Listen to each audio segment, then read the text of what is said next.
Good morning বন্ধুরা, আমরা সবাই কেমন আছেন? আশা করি ভালো আছেন। আমিও খুব ভালো আছি। তো কালকে 31শে বৈশাখ আমাদের ক্ষীরগ্রামে মা জোকাতার পুজো আছে। আর আজ হচ্ছে আমাদের হাল লাঙল। তো আর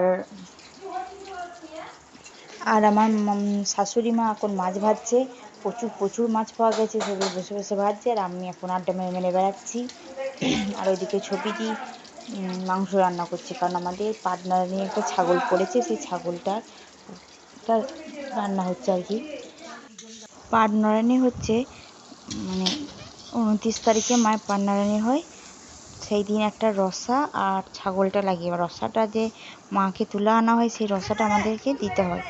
তো আমরা ভাতটা খেয়ে রেস্ট নিয়ে বেরিয়ে পড়েছি হাল লাঙল দেখবো, কারণ গোটা বৈশাখ মাস আমাদের জমিতে লাঙল দিতে নেই। আজকে হাল লাঙলটা হওয়ার পর সবাই জমিতে লাঙল দেবে। আমাদের বৈশাখ মাসে অনেক কিছু নিয়ম আছে, তো সেগুলো তো সব বলতে পারছি না। আমি অনেক ভিডিওতেও বলেছি যে অনেক নিয়ম আছে আমাদের। গোটা বৈশাখ মাস নাঙ্গল দিতে নেয়। আজকে নাঙ্গল হাল নাঙ্গল হবে।